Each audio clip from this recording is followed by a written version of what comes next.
A lot of talk of elections today with one high-profile election in New York City. We'll see what happens, and some elections happening across the country in various states. But we don't have elections here in Illinois until March, and that's going to be the primary, setting up the candidates to be on the November ballots. And we're talking now with one of the candidates for U.S. Senate, Don Tracy. He joins us here with Illinois in Focus Daily. I'm Greg Bishop, editor of the Center Square. Go to thecentersquare.com and get the newsletter in your inbox. Don, thanks for taking time.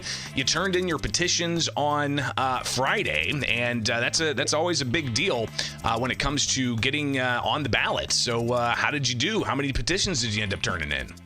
Almost 10,000. The rule of thumb is to do about double because, on the average, 20% or so your signatures might not be good because they're duplicates or the people aren't registered or they're, they have moved or for some other reason. So you want a cushion so that if you get challenged, you stay on the ballot.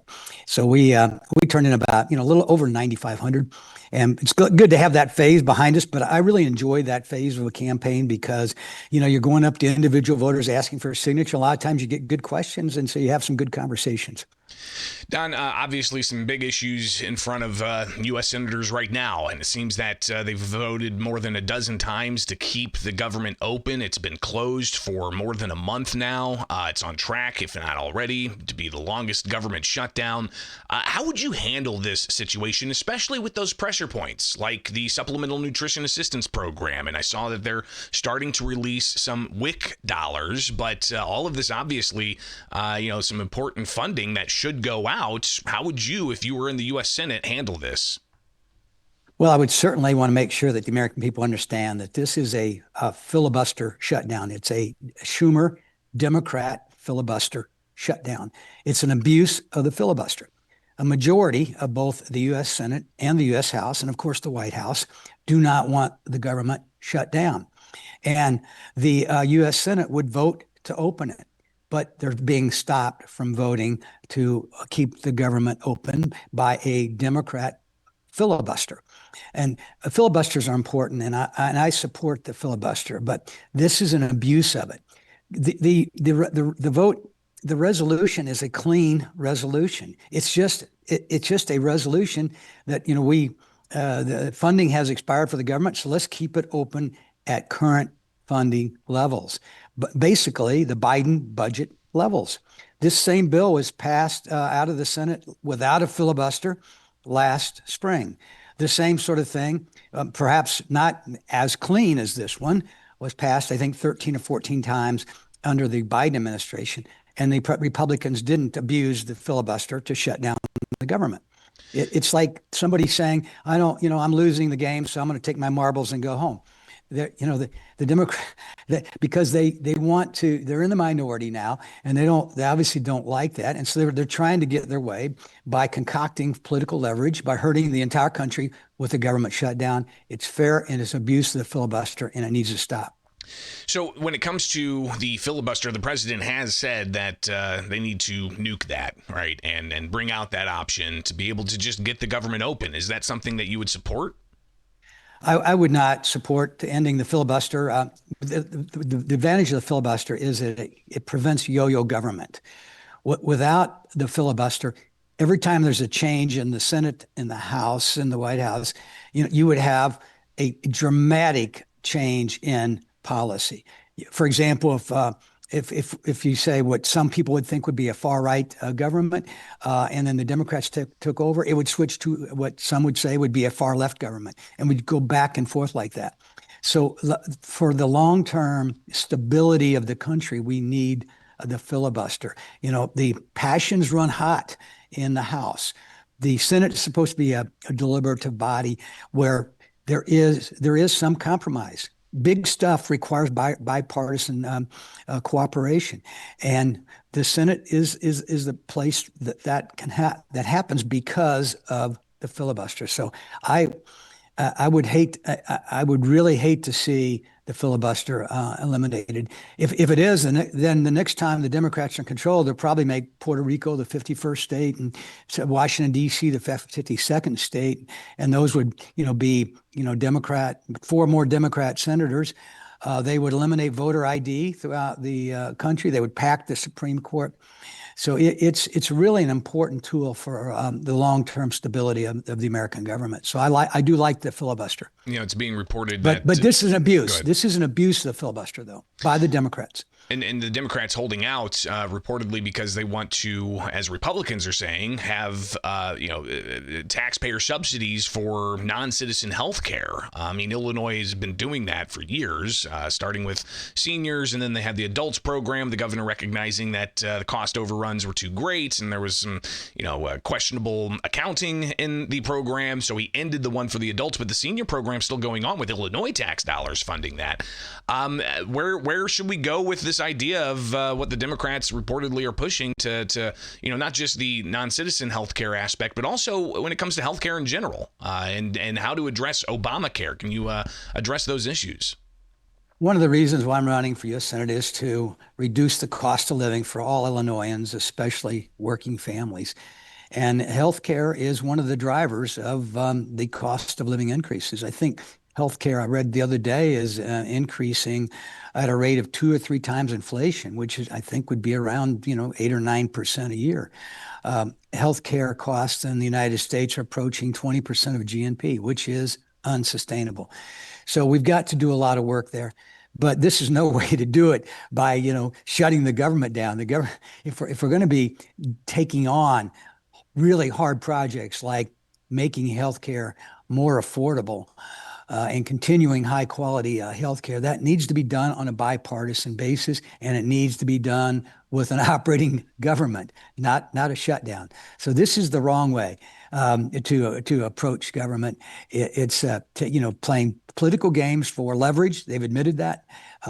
And these are serious issues that need to be dealt with in a serious way, not by, say, taking the marbles home and shutting the government down just because you can't get your way and because you're not in the majority, which is what the Democrats are doing. We're talking with Don Tracy. He's a candidate for U.S. Senate on the Republican ticket. March primary is March 17th, and of course the general election is in November.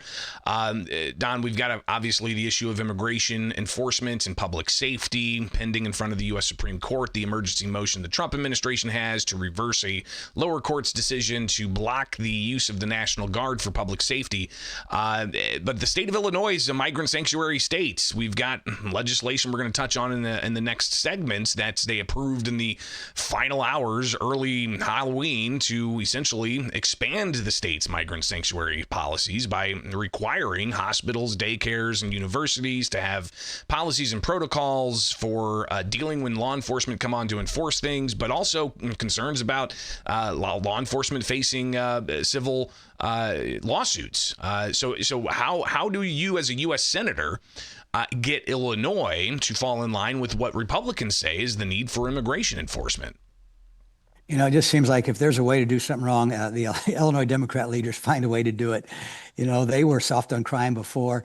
They said we're going to defund police. And so Chicago was down, I think, 2,000 police officers.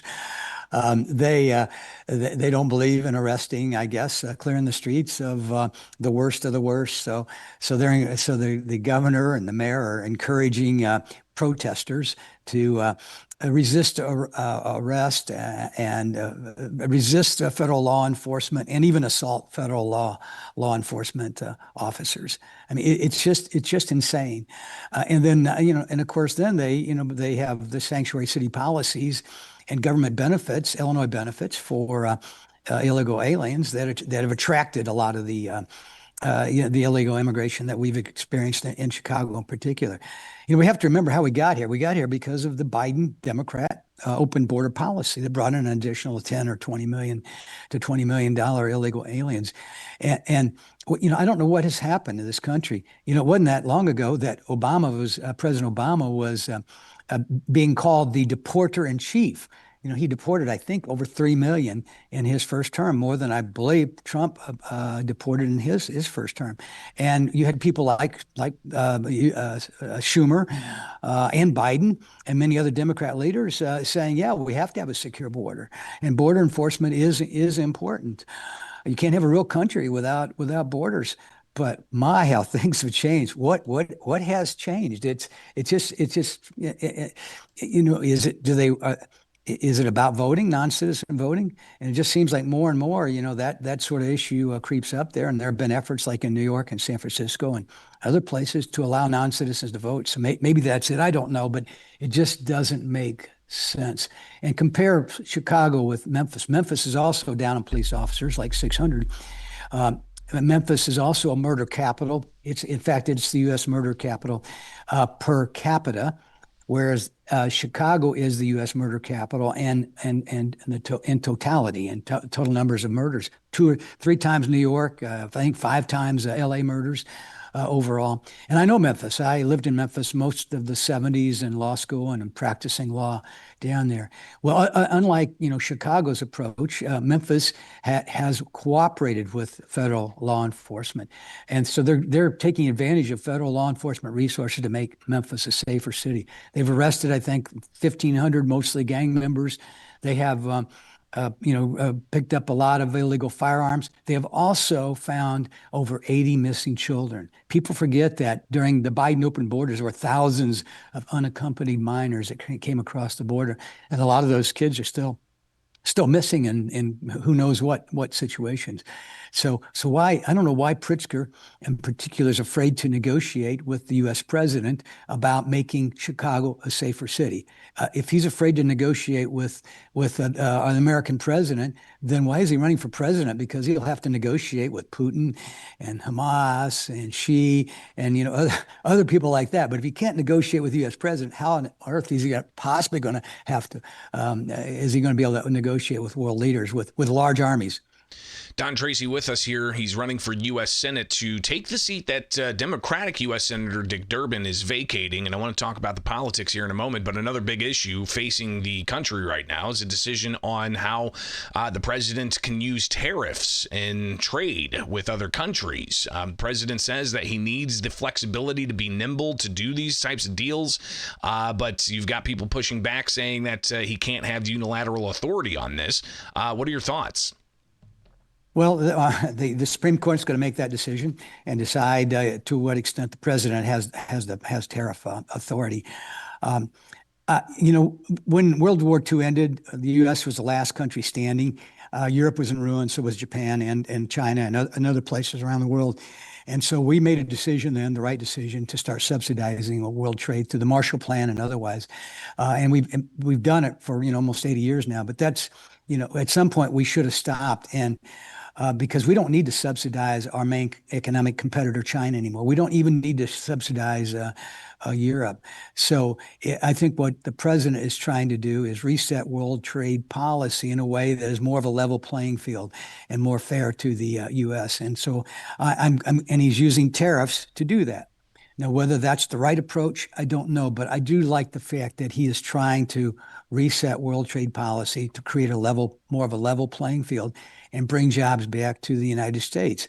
And I've talked to some manufacturers who really like it as well, that believe that tariffs are helping them. I talked to one who actually has got a job from a American manufacturer that was having part of the product made and assembled in China, and that's been reshored to the United States. And this same manufacturer has an opportunity to bid on a couple other bigger projects to bring those projects, that manufacturing back from China to the United States. And I visited with the head of a coalition of, I think, 1,500 manufacturers who have been advocating for the use of tariffs to make American manufacturing more competitive again. And so they're all in on that. So I'm not an expert in that field. Like I said, I think the jury's still out on whether that's going to work.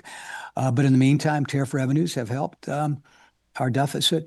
And I think we'll, give it a year and we'll find out if that works. And of course, we're going to find out before that whether the president's use of tariffs as a trade tool is within his legal authority. Finally here, let's talk a little bit about the politics. Obviously, gerrymandering dominated the conversation over the summer, but Don, the U.S. Senate seats across the country are not gerrymandable, I guess, if that's even a word, because you get 2 senators from each state and they represent the entire state. That gives Illinois voters the opportunity to elect a statewide Republican again. I think Mark Kirk was the last statewide Republican U.S. senator. It's been years. Do you think Illinoisans are ready for another Republican U.S. senator? Well, I do. I think this is our best opportunity since Mark Kirk beat Giannoulis in 2010. I was running statewide myself then for lieutenant governor, and was at a lot of events with Senator Kirk. With Dick Durbin retiring, this is an open seat opportunity. It's one of our best opportunities since 2010 to win a U.S. Senate seat in Illinois. The and the opponents on the Democrat side are, not, are individuals who have not run statewide before on their own. Stratton, rode on Pritzker's coattails. The other two have never run statewide. They're not that well known. None of the three of them are well known statewide. So it's an open seat against, relatively inexperienced candidates. And you have a state party and a national party that is running harder and harder left. Some would say socialistic. I think some of them admit they're socialists. They seem to be following AOC and Mondami in New York and Bernie down the socialist or Marxist approach to government. And that, I think, as they continue to go harder and harder left and advocate for boys playing in girls' sports, I think that opens up the middle for the right Republican to win statewide in Illinois. And I happen to think I am that person because I've got statewide experience, both running statewide in 2010 and also being chair of the Illinois Republican Party for 3.5 years, which, of course, is a statewide position. Don Tracy, again, thank you so much for taking time with us. It's not going to be the last time we talk, obviously, heading into the primary March 17th, but into the November general election as well. There's going to be plenty happening between now and then, I'm sure. So we'll definitely connect again in the near future, all right? Sounds great. Look forward to being back on, and thank you for this opportunity to talk to you and your listeners. Appreciate that. It is Illinois in Focus daily, each and every weekday morning here. Wake up with us, and we'll go live. You can get the breakdown at thecentersquare.com in your inbox each and every weekday morning here with The Center Square.